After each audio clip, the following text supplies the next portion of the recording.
아직도 무인기 사태가 안 끝났습니다.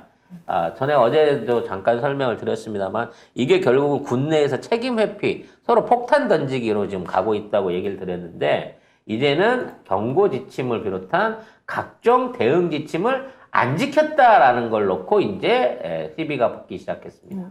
네, 대통령실이 용산으로 이전하면서 군이 비행 금지 구역과 제한 구역을 새롭게 설정했고 대응 지침까지 만들었지만 이게 다 지켜지지 않았던 걸로 드러났습니다. 대응 지침에 따르면 무인기가 접근을 하면 신호탄과 경고 사격을 하고 금지 구역을 넘으면 격추 사격을 하라고 명시되어 있는데 아무것도 실행이 안 됐습니다. 근데 이제 발견을 하고도 그걸 안 했다는 게 더 문제인 거예요. 진짜 어이가 없어. 네. 왜냐면 그동안 이런 부분에 대한 지침은 만들었지만 실제 무인기에 대한 이러한 대응을 해본 적은 역사상 없습니다. 문재인 정부에서 이 지침을 만들어 놓고 이거를 지침을 갖고 있으면서 꾸준히 한 해를 지켰는데 네. 이때는 안 넘어온 거예요. 안 문재인 넘어오기도 정부 시절 했고, 무조건 쐈을 겁니다. 안 넘어오기도 했고 실제로 청와대에 있을 때는 문재인 정부 때는 그 주변에 드론을 뭐 신고 안 하고 이렇게 날리잖아요. 바로 딱 격추해가지고 쓰러뜨려 버려요.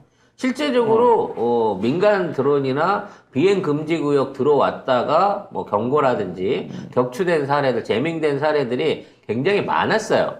근데 이번에는 이런 것들을 해놓고 아예 안 했다는 얘기입니다. 왜? 괜히 쐈다고 오발나거나 탄피 떨어지고 이러면 귀찮으니까 뒤로 넘겨버린 거죠.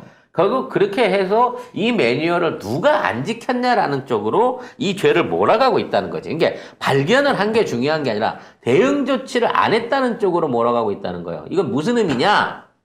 1군단이 책임지라라고 하는 얘기가 되는 겁니다. 왜 니들이 제일 최전방에 있었잖아. 제일 최전방에 있는데 격추를 안 하니까 여기 밑에까지 내려온 거 아니야? 라는 방식으로 가고 있는 거죠. 어저께 우리가 예언했던 대로 1군단의 당시 초병, 그 다음에 레이더병, 연락관 이런 사람들이 이번 사태에 책임을 져야 되지 않을까라는 생각을 해봅니다. 근데 이 와중에 군이 무인기 격추행 제모를 빌려다가 긴급 배치를 했다고 합니다. 빌려준다는 그러면 당해도 된다는 얘기인지 모르겠는데 뭔 얘기인지 볼게요. 네, 최근에 군이 한국 수력 원자력과 발전소, 또 에너지 관련 공사 등 국가 중요 시설에서 대테러용으로 활용 중인 장비들을 빌려 긴급 배치한 걸로 확인됐습니다. 미친 거 아니에요? 제머라는 장비입니다. 쉽게 말하면 이른바 무인기가 접근해 와서 자폭이라든지 테러를 할 때를 대비해서 네.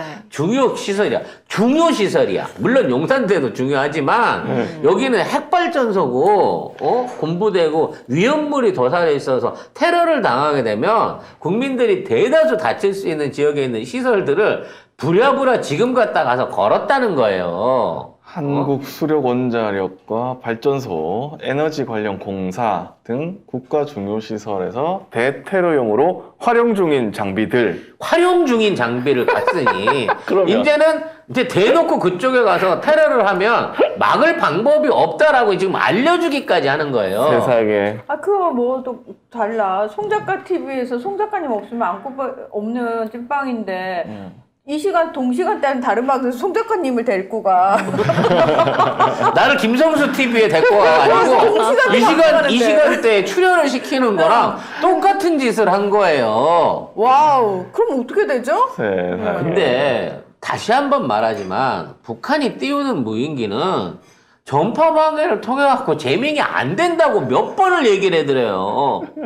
이건 그냥 지가 GPS에 심어 놓으면 지가 알아서 그 속도로 정속도로 쭉 그 코스 밟고 날아가는 진짜 위치만 조금 기억할 줄 아는 글라이더에 불과하다고. 무인기니까. 네, 이건 비행기예요. 무인 비행기야. 프로펠러 엔진 돌려가지고 정해진 항적대로 그렇게 순항하고 갈 수 있게 만든 무인기이기 때문에 제머를 쏴도 격추가 안 돼요, 얘는. 아니 이게 거의 뭔 미친 짓이냐고. 핵발전소 쏘라고 지금 거의 광고하는 수준이잖아. 정부가. 그러니까 핵발전소. 우리 핵발전소 비었어. 이제 무인기와 드론 공격에 완전히 무방비야. 마음 놓고 가서 해 라는 거랑 뭐가 다릅니까 이게. 아니 진짜 좀 이놈의 정부는 상식적인 게 하나도 없는 게 무인기가 들어왔으면 그 무인기를 어떻게 잡을 것인지를 해야 되는데 계속 뭐 스텔스 드론을 만들겠다. 부대를 창설. 아니 그게 아니고 어떻게 막을 건지 하라고 제발. 일단 쳐맞고 자기들이 복수하러 보냈다 뭐 이걸로 해결하고 싶은 모양인데 우리 어떻게 때릴 건데 이렇게 되는 거잖아요. 그럼 쳐맞은 건 어떡하고 그건 모르겠고 총 맞은 거 이게 다 문재인 때문이다. 아 진짜 아 미친 새끼들이에요. 최악이다 진짜. 아, 지금 사실 이용희님께서 우리 아들 군대에 있는데 계속 비상 대기 상황이라고. 지금 군인들은 군화도 못 벗고 잠잘 있는 상황이라고요. 부모님들은 또 어떡해요? 애가 탄다고 애가 타 진짜. 아휴. 우리 송호영 대표도 애가 탑니다만 일주일은 애가 안 탑니다. 예?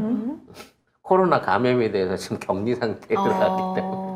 아니 지금 아들이 코로나 감염됐는데 그 웃음이 나와? 그래도 현장에 안 있고 막사에 갇혀 있잖아. 아, 그게 낫다. 그게 차라리. 낫는 거지 차라리. 아휴. 차라리 아무 짓도 안 해주면 좋겠어. 뭐 자꾸 한다고 지랄하지 말고. 저희 마음을 아시겠나요? 야, 그럼 모든 걸 내 기준으로 나타나니. 나는 떠오르는 일출 아래 피어있는 무지개와 같은 존재라니까. 종이 자기를 그렇게 생각해. 종이 자기 자신을 그렇게 생각한다고. 에이씨, 네.